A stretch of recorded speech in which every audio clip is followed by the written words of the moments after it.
예, 안녕하십니까. 내부 공익신고자가 전하는 부패 및 공익신고 이해에 대해서 말씀드릴 이 지문입니다.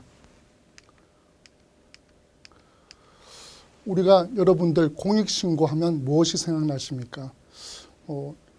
자동차가 불법 유턴을 한다, 또 끼어들게 한다, 이런 거를 블랙박스를 통해서 신고하는 거, 이런 거 많이 생각날 것 같습니다. 우리가 부패 및 공익신고, 공직자가 뇌물을 받는다, 또 불량식품을 만들어 판다, 부실시공을 한다, 폐수를 무단 방류한다, 가격을 단합한다, 이런 것들이 부패 공익신고가 되겠죠. 요 그림은 제가 몇 년 전에 쓴 책의 표지인데요. 보는 것처럼 어떤 부정이나 부패나 불법, 비리 이런 것을 호루라기를 불어서 여기 이런 잘못이 있다, 이런 문제가 있다라고 말하는 것이 공익신고가 되겠죠.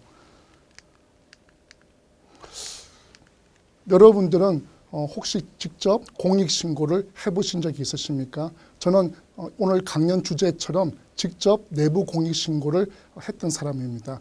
혹시 영화 변호인 보신 분들 많으실 것 같습니다. 영화 변호인 보면 그 양심선하는 군의관이 나오는데 실제 인물은 아니고 이 가상의 인물이죠. 그리고 웹툰을 드라마를 했던 송곳에서 주인공이 생도 시절에 부당한 정신교육에 대해서 반대하는 장면이 나옵니다. 이 영화와 생도 시절에 이수인의 모델이 되었던 사건이 제 사건이었습니다. 어떤 내용이냐면 이런 내용입니다. 벌써 26년이 이제 흘렀는데요. 저는 이제 직업 군인이 아니고 ROTC로 군대를 갔는데 지금은 당연히 그런 게 없지만 26년 전만 하더라도 아직 좀 우리 사회가 민주화가 덜 되다 보니까 국회의원 선거 과정에서 우리 군인들한테 특정 정당을 찍게끔 정신교육도 하고 심한 경우는 중대장이나 보는 앞에서 공개적으로 여당을 찍게끔 하는 부정행위가 있었습니다. 그래서 이런 사실을 기자회견을 통해서 알리게 되었고 기자회견 마치자마자 이렇게 연행되어서 구속되었던 경험이 있습니다. 그래서 이 사건 직후에 법이 바뀌어서 영예투표로 법이 바뀌었습니다. 그래서 우리 군인들이 군대 밖에 나가서 체육관이나 학교에서 자유롭게 공정하게 투표할 수 있게끔 법이 개정이 되었습니다. 자, 우리가 일단 저도 물론 이제 내부 공익신고를 했지만 똑같은 갈등을 했습니다. 많은 그 신고를 주저하는 이유가 몇 가지가 있을 것 같습니다. 우리가 머리로는 이성적으로는 잘못된 게 있으면 신고해야지 다 알고 있어요. 근데 막상 이게 내 문제가 되었을 때는 신고하기가 좀 불편해집니다. 이런 이유죠. 인간적인 차원. 그 사람이 잘못은 했지만 내가 신고해서 그 사람들이 어떤 처벌받는다. 이런 부분에 대해서 인간적 차원에서 좀 힘든 부분. 두 번째로 잘못된 거는 맞지만 내 일도 아닌데 내가 피해보는 것도 아닌데 이런 마음도 있고 세 번째는 잘못된 거는 맞지만 내가 신고해서 내가 불이익을 당하면서까지 신고하기는 힘들 것 같습니다. 저도 이런 세 가지 갈등을 다 했는데요. 같이 한번 풀어서 좀 이야기를 나눠보도록 하겠습니다.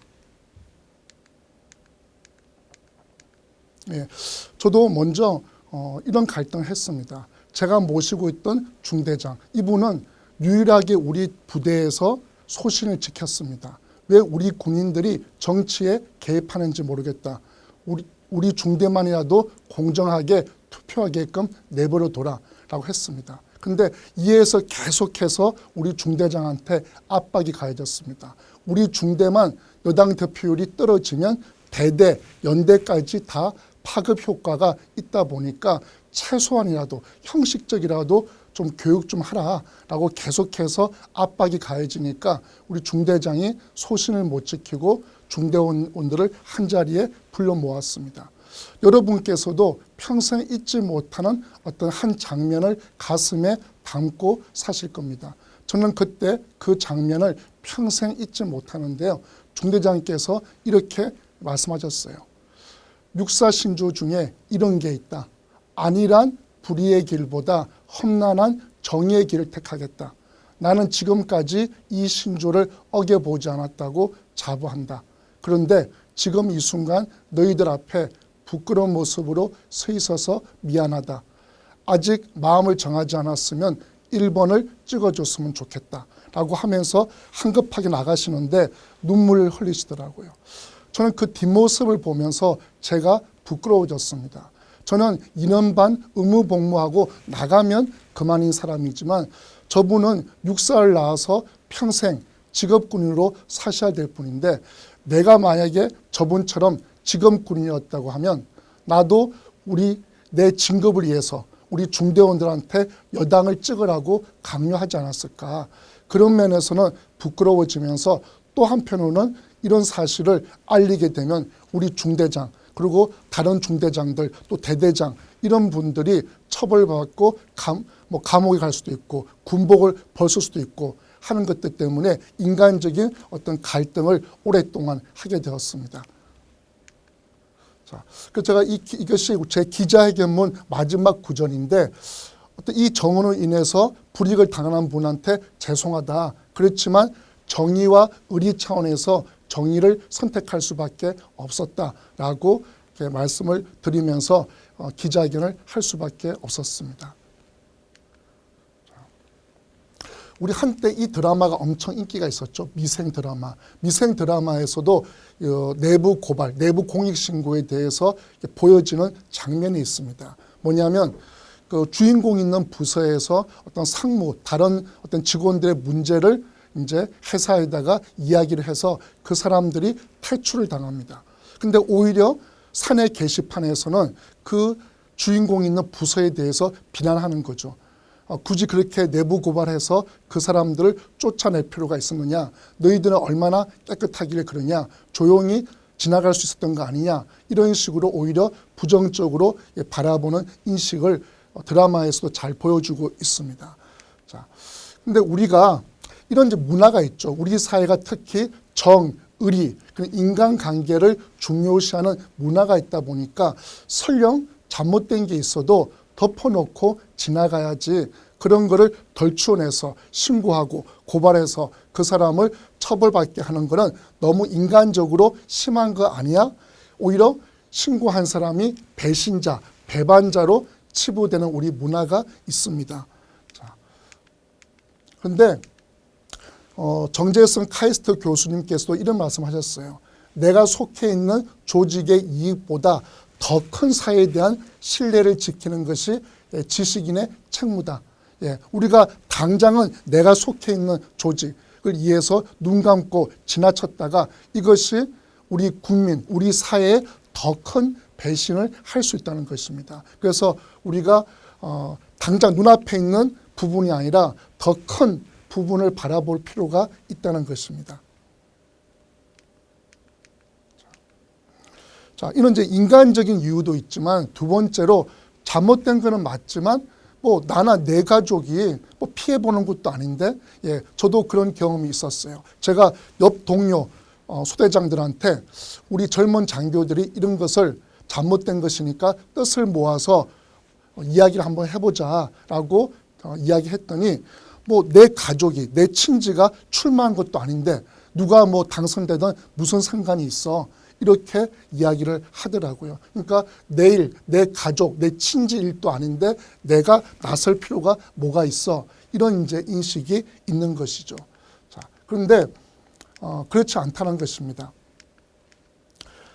작년 12월 달에 국토교통부가 10,000대가 넘는 특정 자동차 자동차를 강제 리콜을 시킨 적이 있습니다.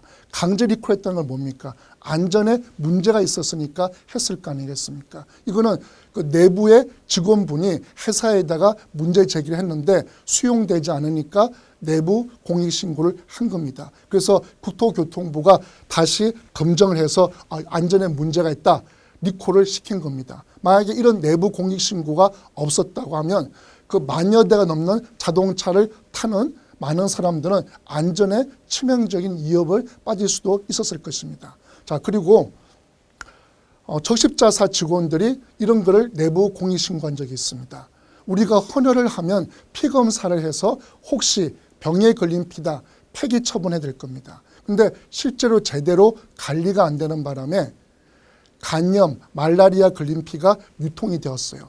그런 사실을 적십자사 직원 4명이 우리 가족이, 우리 친지가 그런 잘못된 피를 받으면 어떻게, 이런 이제 문제의식을 갖고 내부 공익신고를 했고, 그래서 정부가 막대한 돈을 들여서 지금은 시스템을 바꿔서 사고를 막고 있습니다. 만약 그런 내부 공익신고가 없었다면 나나 내 가족이 건강을 되찾기 위해서 수혈 받다가 오히려 더 큰 병에 걸릴 수도 있었던 것이죠. 그래서 당장은 내 일이 아닌 것 같지만 이런 피해가 돌고 돌아서 나나 내 가족이 피해자가 될 수 있다. 그래서 그냥 지나치면 안 된다. 이런 인식을 우리가 할 필요가 있다는 것입니다.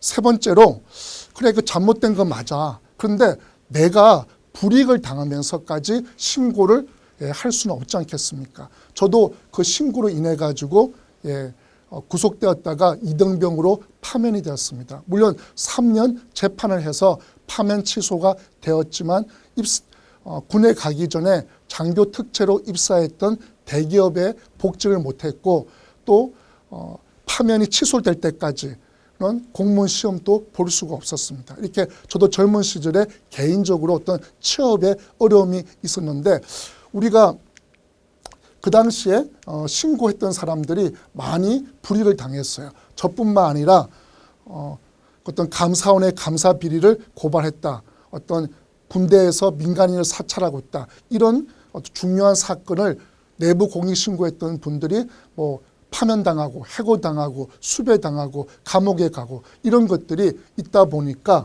설령 아무리 그것이 공익을 위해서 중요하다 하더라도 내가 희생당하면서까지 내가 불이익을 당하면서까지 신고를 할 수는 없지 않겠습니까? 그래서 우리나라에서도 이제는 법을 통해서 신고자를 보험이 보상을 하고 있습니다. 그러니까 양심에 신고자의 양심에 안심을 당하는 신고자 보호제도를 구비하고 있습니다. 우리나라는 전 세계적으로 유일하게 공공 민간 할 것 없이 신고자를 보호하고 보상하는 제도를 갖고 있습니다. 2002년도부터는 부패방지법, 부패 행위를 신고했을 때 보험이 보상하는 부패방지 건의기법이 시행되고 있고 2011년부터는 국민의 건강, 안전, 환경, 소비자 이익, 공정한 경쟁, 기타 이에 준하는 공공이익을 침해했을 때 신고하는 사람한테 마찬가지로 보험이 보상을 하는 공익신고자 보호법이 시행되고 있습니다. 자, 그래서 우리가 이제는 신고했을 때 어떤 그런 보험이 보상을 받을 수 있고 하기 때문에 좀 더 용기를 내볼 필요가 있을 것 같습니다. 영국에 이런 말이 있답니다. 브라인드 뒤에 있는 할머니를 조심하라. 할머니들이 브라인드를 거치고 바깥을 보다가 공동체 질서에 입에 대는 걸 보면 바로바로 신고를 했답니다. 그러니까 동네 사람들 입장에서는 내가 잘못하면 할머니들이 나를 신고할 수 있어. 그 다음부터는 그런 잘못을 안 하게 되었답니다. 그러니까 처음에는 할머니들이 적발을 했다고 하면 이제는 예방을 하게 된 거죠. 가장 좋은 거는 예방이죠. 어떤 문제가 생긴 다음에 그걸 신고해서 누군가를 처벌받게 하는 게 중요한 게 아니라 사전에 어떤 문제가 생기기 전에 예방하는 게 더 필요하다는 점에서 부패 공익신고가 그런 의미입니다. 신고했을 때 신고자를 보호한다는 의미도 있지만 내가 잘못하면 언젠가는 신고돼서 처벌받을 수 있어. 그러니까 그런 잘못을 하지 말아야지. 이런 예방 차원에서 부패 공익신고를 바라볼 필요가 있다는 것입니다. 우리가 내부 공익신고가 정말 필요 없는 사회가 되는 게 가장 좋죠. 그렇지만 우리가 당장은 내부 공익신고자에 대해서 따뜻한 포용과 어떤 법적 보호 및 보상을 더 강화하는 것이 궁극적으로 내부 공익신고자가 필요 없는 우리 사회를 만들지 않을까 생각이 됩니다. 부족한 말에 대해서 들어주셔서 감사합니다. 고맙습니다.